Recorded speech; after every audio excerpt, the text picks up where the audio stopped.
شام کے سائے ڈھل رہے تھے، سورج کچھ ناراض معلوم ہو رہا تھا کیونکہ اس کی تپش کو بادل زمین تک پہنچنے نہیں دے رہے تھے۔ کل ہوئی بارش نے گرمی کا زور توڑ دیا تھا، اس لیے سورج ناراض تھا، اپنے سفر میں محو رقص تھا۔ سورج کی طرح انسان بھی ایک دوسرے سے ناراض تھے۔ یہ عید کا مہینہ تھا، سب لوگ جانوروں کو خرید کر ان کی دیکھ بھال میں مصروف تھے۔ اس کے ساتھ ساتھ بازاروں میں بھی رش پڑ گیا تھا۔ بازار والوں کی تو عید سے پہلے ہی عید ہو جاتی۔ انہی تیاریوں میں جہاں سب خوش تھے وہیں کچھ لوگ اداس اور غمگین بھی تھے۔ ازمیر، وہ اس عید پر بھی ہمارے ساتھ نہیں ہوگی؟ جانے وہ پوچھ رہی تھی یا بتا رہی تھی۔ مالب کی سوچوں میں ڈوبی آواز اس تک پہنچی تو اس نے گردن موڑ کر صوفے پہ بیٹھی اپنی بیوی کو دیکھا۔ وہ اس کی بہت اچھی دوست تھی۔ مالب اسے کیسے بھول سکتی تھی بھلا؟ عید ہو یا کچھ بھی، وہ اسے ہمیشہ یاد آتی تھی۔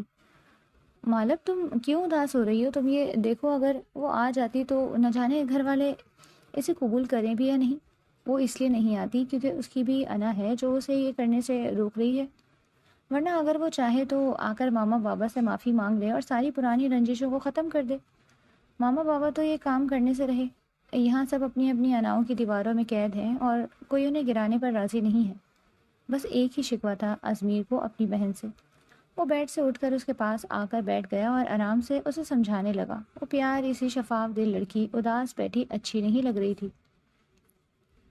یہ سب کب تک چلے گا میر؟ کب تک یہ ایک دوسرے سے دور رہیں گے؟ کب ان سب کو احساس ہوگا کہ رشتوں کی اہمیت کیا ہوتی ہے؟ وہ حساس دل لڑکی آنکھوں میں آنسو بھرے اس سے وہ سوال کر رہی تھی جن کے اس کے پاس کوئی جواب نہ تھے۔ وہ خاموشی سے اس کے ہاتھ کو پکڑ کر دلاسا دینے لگا فی الوقت، اور کیا بھی کیا جا سکتا تھا؟ کبھی کبھی کسی مقام پر آپ کے تمام الفاظ ختم ہو جاتے ہیں، سمجھ ہی نہیں آتا کہ کون سے الفاظ اس وقت کے حساب سے بہتر ہیں اور ہم خاموش ہو جاتے ہیں۔ دنیا، لوگ، حالات، سب کچھ بہت عجیب ہے۔ ہر کوئی اپنا سوچتا ہے، اپنی کرنا چاہتا ہے۔ دوسروں کے بارے میں سوچنا سمجھنا اس کا خیال کسی کو نہیں آتا۔ برتنے میں بہت آسان ہے دنیا، سمجھنے میں ذرا دشوار سی ہے۔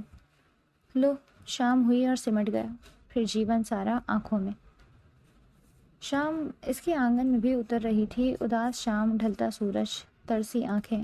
ان آنکھوں میں خواب تھے، خواہشات تھیں۔ وہ آنکھیں منتظر سی معلوم ہو رہی تھیں، لیکن یہ انتظار بھی اس کا خود کا چنیدہ تھا۔ وہ اپنا انتظار ختم کر سکتی تھی، پر انا کا بت اتنا بڑھ گیا تھا کہ اسے پار کرنا مشکل ہو گیا تھا۔ عظیم، اسفان کیا سوچ جا رہا ہے اتنا گم ہو کر؟ اسفان اسے لان میں جھولے پہ بیٹھے دیکھ کر اس کے پاس آ کر بیٹھ گیا۔ کچھ نہیں اسفی، بس گھر والوں کا سوچ رہی تھی۔ کیا ماضی میں ہوئی باتیں اتنی اہمیت رکھتی ہیں کہ ان کے پیچھے ایک بیٹی کو بھلا دیا جائے؟ وہ عظیم خان اسفان ملک کی محبت، اس کا سب کچھ، اور وہ اس سے اپنی اہمیت پوچھ رہی تھی۔ بھلا دل اور دھڑکن کا رشتہ بیان کیا جا سکتا ہے؟ عظیم نے ایک بات کہوں، مانو گی؟ اس نے کچھ سوچتے ہوئے اپنا رخ مکمل اس کی جانب کر کے پوچھا۔ آج تک کوئی ایسی بات جو میں آپ کی نہ مانی ہوں؟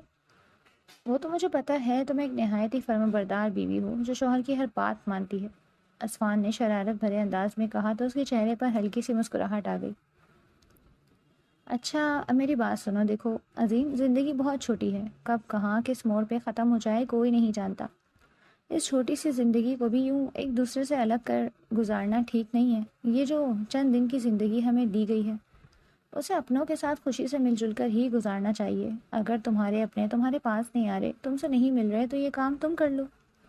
مانا کہ بڑوں کو بڑی قربانیاں دینی چاہیے، لیکن اگر بڑے پہل نہیں کر رہے تو چھوٹے کریں تو بھی کوئی پہاڑ نہیں ٹوٹتا۔ قطع تعلقی کو نہ اللہ پسند کرتے ہیں، نہ ہی نبی صلی اللہ علیہ وآلہ وسلم، تو کیا تم اتنے سال تک وہ کام کرنا پسند کرو گی جو اللہ اور نبی کو ہی پسند نہ ہو؟ وہ اپنی بات مکمل کر کے خاموش ہوا تو عظیم، جو اسے ہی غور سے سن رہی تھی، اس کی آنکھوں میں آنسو جمع ہو گئے اور دیکھتے ہی دیکھتے اس کے ضبط کا بندھن ٹوٹ گیا۔ اسفی، میں یہ سب اس طرح نہیں چاہتی تھی۔ میں چاہتی تھی وہ مجھے خوشی سے آپ کے ساتھ رخصت کر دیں اور ہم ایک نارمل زندگی گزاریں جس میں سب اپنے ساتھ ہوں۔ پر انہوں نے بھی تو بیٹی سے زیادہ اپنی انا کو اہمیت دی تھی۔ اب بھی جب میں سوچتی ہوں کہ میں ان کے پاس جا کر معافی مانگ لوں، ان سے مل لوں، تو ڈر لگتا ہے کہیں وہ مجھے بے عزت کر کے گھر سے نہ نکال دیں۔ اس نے روتے ہوئے ساری بات کہی۔ دیکھو عظیم، ہمارا کام کوشش کرنا ہوتا ہے، کامیابی اللہ کی ذات دیتی ہے۔ مستقبل کے خوف سے حال کو خراب نہیں کرنا چاہیے۔ وہ یوں ہی بیٹھے بیٹھے اسے سمجھاتا رہا تاکہ اس کا دل پرسکون ہو جائے۔ ان کی شادی کو 2 سال ہو گئے تھے، لیکن عظیم ہمیشہ چپ چپ سی رہتی۔ پسند کی شادی کے باوجود اس کے چہرے پر رونق نظر نہیں آتی تھی۔ عظیم اور اصفہان ایک دوسرے کو پسند کرتے تھے، پر ذات کے مختلف ہونے کی وجہ سے عظیم کے گھر والے ان کی شادی پر رضامند نہیں تھے۔ ان دونوں نے گھر والوں کے خلاف جا کر نکاح کر لیا، جس میں عظیم کا بھائی اس کے ساتھ تھا، پر یہ بات کسی کو بھی معلوم نہیں تھی۔ جب گھر والوں کو ان کے نکاح کا علم ہوا تو انہوں نے اصفہان کو بلا کر عظیم اور اس کے ساتھ رخصت کر دیا، اور یہ بھی کہہ دیا کہ اب وہ ان سے تمام تعلقات ختم کر چکی ہے، اس لیے دوبارہ یہاں نہ آئے۔ اصفہان سب ٹھیک کرنا چاہتا تھا۔ وہ چاہتا تھا عظیم اپنے گھر والوں سے ملے، آ کر سب اچھے سے رہیں۔ اصفہان ایک اچھی سوچ رکھنے والا انسان تھا جو تعلقات توڑ کر نہیں جوڑ کر خوش ہوتا۔ وہ دریا سمندر سے تھا لب بلب، مگر فاصلے درمیان تھے بہت۔ عظیم عشاء کی نماز سے فارغ ہوئی تو چھت پر آ گئی۔ اس کے دماغ میں شام میں اصفہان سے ہوئی باتیں گردش کر رہی تھیں۔ اس کی سمجھ سے باہر تھا کہ کیا کیا جائے۔ بھلے ہی وہ اس کے اپنے تھے، لیکن درمیان میں آئے فاصلے اتنے زیادہ تھے کہ انہیں پار کرنا مشکل لگ رہا تھا، پر اسے یہ کرنا تھا۔ اگر رشتوں میں انا آ جائے تو پیچھے کچھ باقی نہیں رہ جاتا۔ انا میں ہوتی ہے اور میں دنیا کو جھٹلا کر اپنا آپ منواتی ہے۔ یہ کہتی ہے کہ مجھے مانو، میری سنو، جیسا میں کہوں بس ویسے کرو، اور باقی سب کو چھوڑ دو۔ میں انسان کو برباد کر کے رکھ دیتی ہے۔ اسے خود سے اس میں کو الگ کرنا تھا، اسے جھکنا تھا، کیونکہ میں انسان کو اکڑائے رکھتی ہے۔ وہ انہیں سوچوں میں پھنسی چھت میں رکھی کرسی پر آ کر بیٹھ گئی۔ اس کے دماغ میں ماضی کسی فلم کی طرح چلنے لگا۔ نئے سوچوں نے ذہن کے دروازے پر دستک دی تو اس نے ان کے لیے دروازہ وا کر دیے، اور خود کو کسی سمندر کی لہروں کی طرح سوچوں کے سنگ بہنے دے دیا، اور یوں وہ حال سے ماضی میں ٹائم ٹریول کر گئی۔ ٹائم ٹریولوں کے لیے مشین کی ضرورت نہیں پڑتی، یہ سیکنڈ کے قلیل حصے میں ہی ہو جاتا ہے۔ ماضی ہر صبح کی طرح یہ صبح بھی روشن تھی، اندھیروں کو نگل جانے والی اور اجالوں کو پھیلا دینے والی، لیکن کون جانتا ہے کہ اجالے بھی خود کے اندر تاریکیاں چھپائے رکھتے ہیں۔ جیسے اس روشن صبح میں کچھ سیاہ پوشیدہ۔ ان کے گھر میں ایک عجیب سا تناؤ پھیلا۔ حویلی نما گھر سناٹوں کی زد میں تھا، اور ایسا جب سے ہوا تھا جب عظیم خان نے ایک رشتے کے لیے منع کر دیا اور ماں باپ کے سامنے اپنی پسند کا اظہار کیا، یہ جانتے ہوئے بھی کہ خان ولا کے لوگ خاندان سے باہر شادیاں نہیں کرتے۔ اس نے اس جرات کا مظاہرہ کیا تو ثابت ہوتا ہے کہ محبت انسان سے بڑے بڑے کام کروا لیتی ہے۔ یہ انسان کو نڈر بنا دیتی ہے اور ناممکنات کا ممکن ہونا ظاہر کرتی ہے۔ عظیم کے ماں باپ کسی طور اس شادی کے لیے رضامند نہیں تھے، اور وہ صاف الفاظ میں اسے کہہ چکے تھے کہ وہ اس خیال کو اپنے دماغ سے نکال دے۔ بھلا کوئی دھڑکن کو بھی دل سے جدا کر سکتا ہے کیا؟ کوئی تو انہیں بتاتا، دھڑکنوں کے دل سے جدائی موت ہوتی ہے۔ یہ روایات میں بندھے لوگ اکثر اپنے بچوں کے دل ایسے ہی توڑ دیتے ہیں، ان کے احساسات کو مجروح کر دیتے ہیں، اور انہیں احساس ہی نہیں ہوتا کہ زندہ درگور کرنا صرف مٹی کے ڈھیر تلے دبانا ہی نہیں ہوتا۔ وہ سب بھی عظیم کو یوں ہی درگور کرنا چاہ رہے تھے، اس سے کہہ رہے تھے کہ وہ اپنا دل مار لے، پر ان سب میں کوئی تھا جو اس کے ساتھ تھا، اور وہ تھا اس کا بھائی ازمیر خان۔ ازمیر محبت کے حادثے سے گزر چکا تھا، اس لیے وہ محبت کا درد سمجھتا تھا۔ یہ الگ بات تھی کہ اس کو محبت خاندان کی لڑکی سے ہی ہوئی تھی، لیکن کسی بھی طرح محبت درد دے ہی جاتی ہے، اور وہ نہیں چاہتا تھا کہ اس کی بہن محبت کے بعد جدائی کے درد سے بھی دوچار ہو۔ اس لیے وہ فیصلہ کر چکا تھا کہ اسے جو کرنا ہے جلد کرنا ہے، ورنہ ان کے والدین عظیم کی شادی کرنے میں بالکل دیر نہیں لگائیں گے۔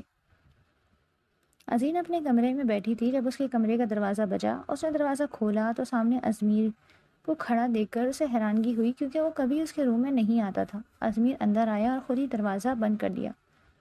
اسے 3 سال بڑا تھا، لیکن روب ایسا تھا جیسے 8-10 سال بڑا ہو۔ بھائی خیریت، آپ یہاں؟ عظیم کو سمجھ میں نہیں آیا اس سے کیا پوچھے۔ ازمیر بیڈ پر بیٹھا اور اسے بھی اپنے سامنے بٹھا لیا۔ عظیم، مجھے تم سے ضروری بات کرنی ہے۔ میں تمہارا بھائی ضرور ہوں، لیکن تم نے جھجکنا نہیں ہے، بلکہ صاف بات کرنی ہے جو بھی میں پوچھوں۔ اس نے بات کا آغاز کیا۔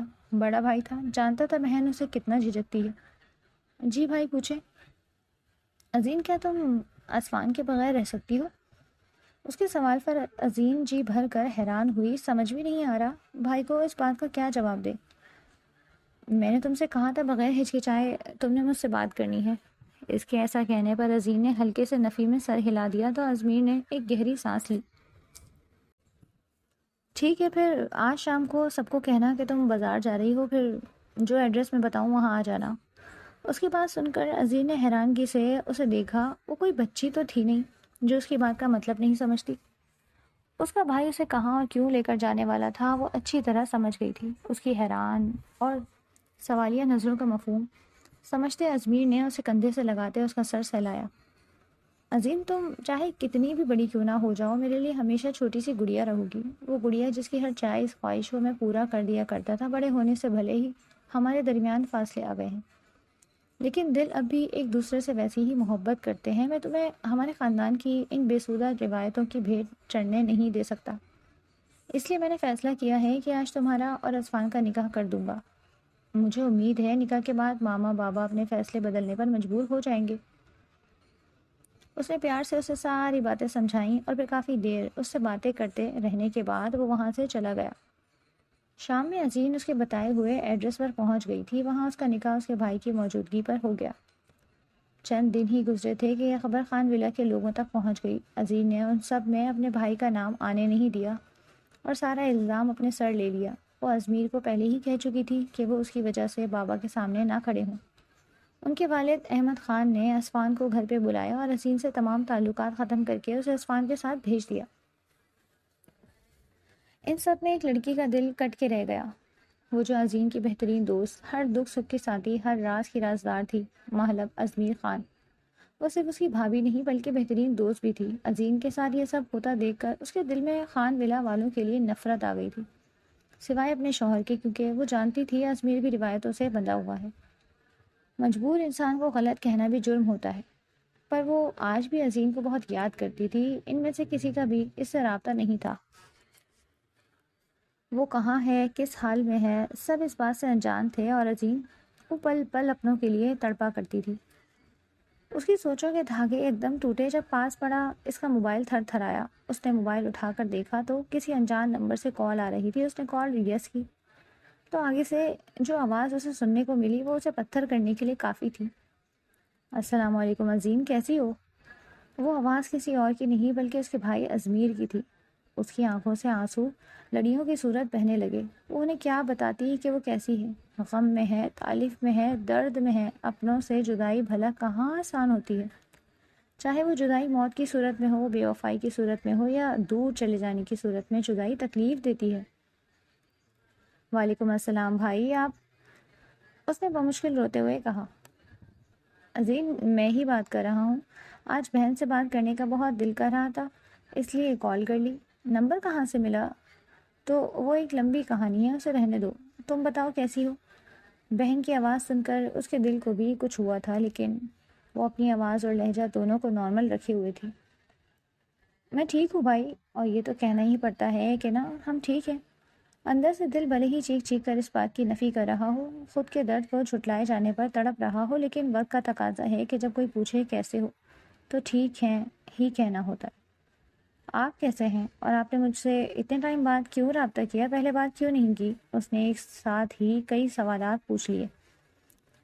میں ٹھیک ہوں گڑیا، اور رابطہ نہ کرنے کی وجہ بابا ہیں۔ انہوں نے سختی سے تم سے بات کرنے سے منع کیا تھا، اور تم جانتی ہو بابا کو ہمارے ہر کام کا پتہ چل جاتا ہے۔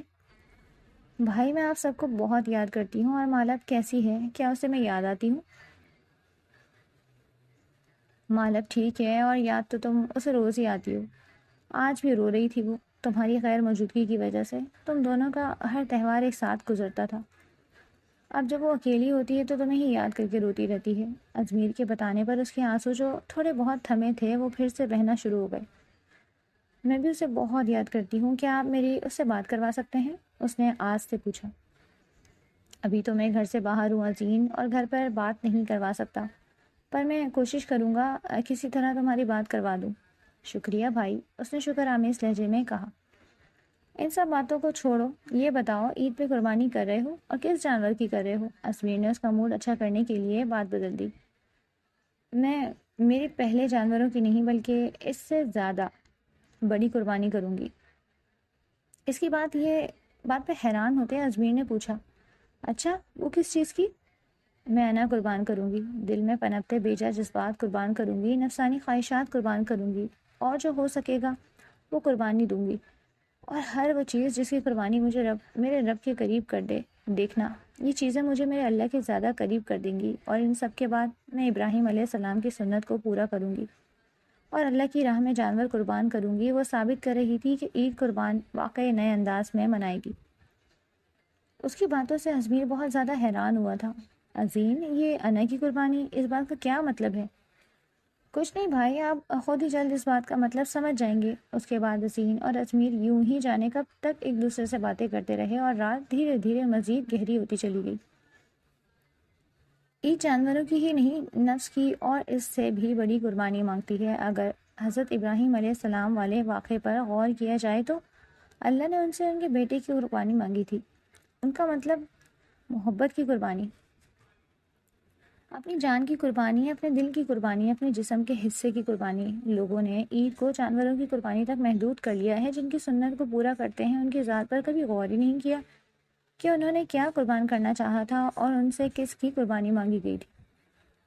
کئی راتیں آئیں اور کئی گئیں، کئی دن راتوں کی موت کا سبب بنے، پر آج وہ دن آ گیا جو سب کی زندگی میں عنقریب خوشیاں لانے والا تھا۔ سورج روز ہی طلوع ہوتا ہے، پر آج کا سورج اپنے ساتھ عید قربان کا دن لایا، جسے لوگ مختلف الفاظ میں پکارا کرتے۔ کوئی بقرعید کہتا تو کوئی بڑی عید، پر عید تو عید ہی ہوتی ہے، خوشی کا دن، ملاپ کا دن، اور کون جانے یہ عید کس کس کو ملانے والی تھی۔ چھوٹے چھوٹے بچے تیار ہو کر اپنے گھروں سے باہر نکلے، ادھر ادھر گھوم رہے تھے، کچھ جھولے جھول رہے تھے تو کچھ کھانے پینے میں مصروف تھے۔ عید بچوں کو بہت زیادہ خوش نہیں کر پاتی، کیونکہ بچوں کو بہت کم لوگ ہی اس عید پہ عیدی دیتے ہیں، ورنہ جہاں دیکھو گوشت ہی تقسیم کیا جا رہا ہوتا ہے۔ خیر، عید تو عید ہوتی ہے نا، جیسی بھی ہو۔ سبھی لوگ اپنے اپنے گھروں میں مصروف تھے، اور انہی مصروف لوگوں میں عظیم بھی شامل تھی، جو مکمل تیار ہو کر بیٹھی اسفان کا انتظار کر رہی تھی۔ اس نے لائٹ براؤن کلر کا عبایا زیب تن کیا ہوا تھا اور اس کے ساتھ ہم رنگ ہی حجاب لیا ہوا تھا، گویا وہ کہیں جانے کے لیے تیار تھی۔ اسفان جیسے ہی گھر میں داخل ہوا، وہ فوراً سے اپنی جگہ سے اٹھ کھڑی ہوئی اور اس کے پاس آئی۔ السلام علیکم، عید مبارک۔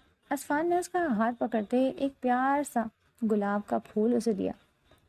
وعلیکم السلام، خیر مبارک۔ آپ کو بھی عید مبارک ہو، اور اس گلاب کے لیے شکریہ۔ اس کا چہرہ بھی بالکل گلاب کے پھول کی طرح کھل گیا۔ رشتوں میں اگر چھوٹی چھوٹی چیزیں، چھوٹے چھوٹے تحائف شامل رہیں تو وہ ان کی خوبصورتی کو برقرار رکھتے ہیں۔ رشتوں کو کھلتا ہوا ہی رہنا چاہیے، ان کا مرجھانا بہت سے لوگوں کی تکلیف کا باعث بنتا ہے۔ کسی کو پھول دینے سے آپ غریب نہیں ہو جاتے، لیکن سامنے والے کے دل میں آپ بہت امیر بن جاتے ہیں۔ لوگوں کے دلوں کا امیر بننا پیسوں کے ذریعے امیر کہلائے جانے سے کئی زیادہ بہتر ہوتا ہے۔ اسفان بھی عظیم کے دل میں بہت امیر شخص تھا، جو ان کے رشتے کی خوبصورت مہک کو ہمیشہ برقرار رکھتا تھا۔ شکریہ کس بات کا عظیم؟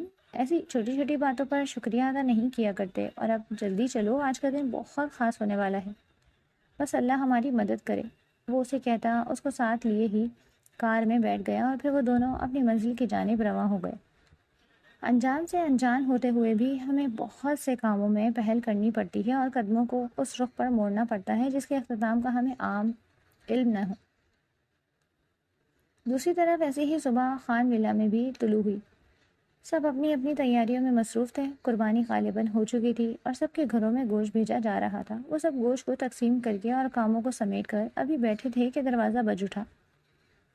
عید کی وجہ سے سب ملازم آج چھٹی پر تھے۔ یہ خان ولا کا اصول تھا کہ عید کے دوران چاہے کتنا ہی کام زیادہ کیوں نہ ہو، ملازموں کو چھٹی دے دی جاتی تھی تاکہ وہ آرام سے اپنے گھر والوں کے ساتھ مل کر عید منائیں۔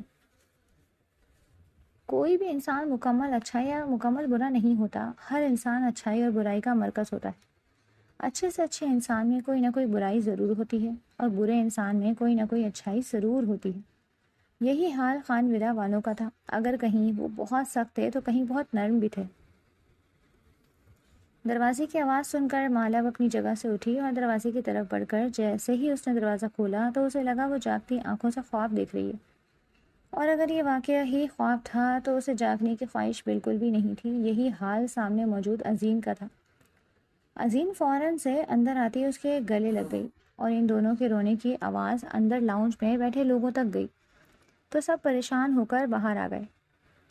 سامنے مہلب کے ساتھ عظیم کو اور پیچھے گیٹ کے پاس کھڑے عثمان کو دیکھ کر ان سب کی حیرت آسمانوں کو چھونے لگی۔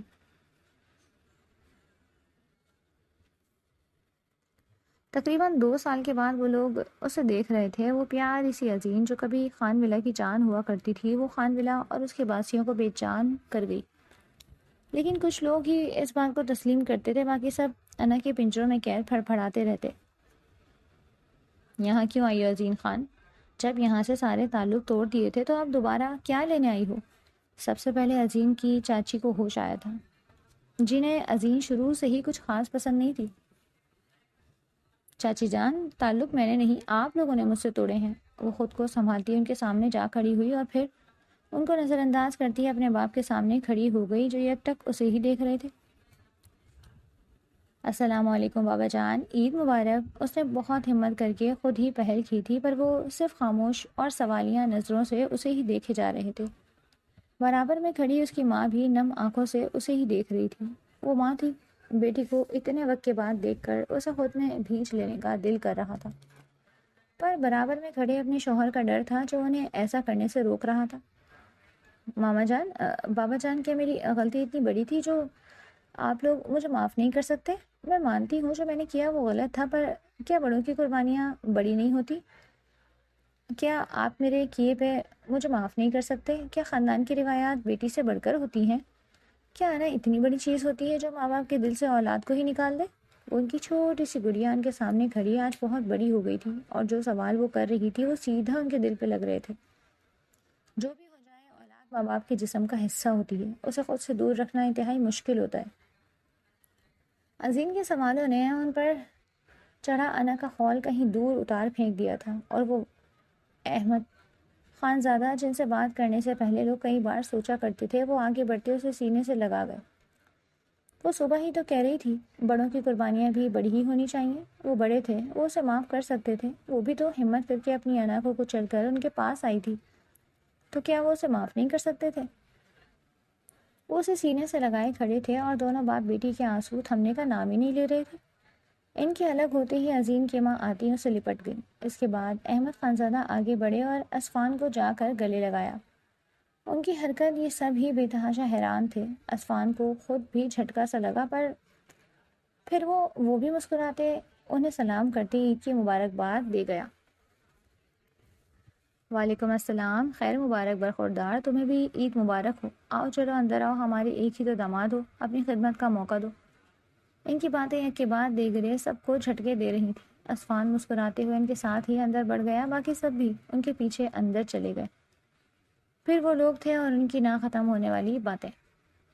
یہ عید ان سب کے لیے ہی خوشگوار ثابت ہوئی تھی۔ عید قربان کا مقصد ان سب نے ہی پورا کر دیا تھا، اپنی اناؤں کو قربان کر کے۔ دلوں میں ایک دوسرے کے لیے جو بے جا ناراضگی تھی، اسے ختم کر کے وہ عید کے اصل مقصد کو پورا کر گئے تھے۔ عید خوشیوں کا نام ہے، عید مل جانے کا نام ہے، ایک دوسرے کے لیے دل میں موجود برائیوں کو ختم کر دینے کا نام ہے۔ عید ملاپ ہے محبت کا۔ عید یہ نہیں کہتی کہ قربانیاں کرتے جاؤ جانوروں کی اور دکھاوا کرو۔ عید قربان کہتی ہے کہ اپنا دل مارو، جو اللہ کے احکامات ہیں ان پر پورا اترو، پھر چاہے وہ کچھ بھی ہوں۔ جیسے حضرت ابراہیم علیہ السلام کو خواب کے ذریعے اللہ نے بیٹے کی قربانی کا حکم دیا تھا۔ وہ قربانی کیوں مانگی گئی تھی؟ کبھی سوچا؟ اللہ دیکھنا چاہتے تھے کہ کون میری کتنی بات مانتا ہے۔ بیٹے کو قربان کرنا دل مارنے سے زیادہ بڑی بات تھی۔ بھلا کون اپنی جان سے عزیز اولاد کی گردن پہ چھری رکھتا ہے؟ پر اللہ کے لیے کرنا پڑتا ہے، خود کی ذات کو فنا میں ڈالنا پڑتا ہے، قربانیاں دینی پڑتی ہیں۔ اللہ کا حکم ہے کہ آپس میں محبت سے مل جل کر رہو، تو اس حکم کو پورا کرنے کے لیے جو ہو سکے وہ کرنا انسان کا فرض ہے۔ عید سب کرتے ہیں، اپنے اپنے انداز میں عیدیں مناتے ہیں۔ کبھی اللہ کے لیے سوچ کر عید منائیے گا، پھر عید کا مزہ ہی بدل جائے گا۔ ایک اور بات جو ہم مسلمانوں کو یاد رکھنی چاہیے وہ یہ کہ اللہ کے پاس ہمارے قربان کیے گئے جانوروں کا خون یا گوشت نہیں پہنچتا، اللہ کے پاس ہماری نیتیں جاتی ہیں۔ اللہ دیکھتے ہیں کہ کون کس نیت سے قربانی کر رہا ہے، کیا دکھاوا کر رہا ہے یا واقعی اللہ کی رضا کی خاطر کر رہا ہے۔ اس لیے اپنی نیتیں خالص رکھا کریں تاکہ اللہ ہماری قربانیوں سے اور ہم سے خوش ہو جائیں۔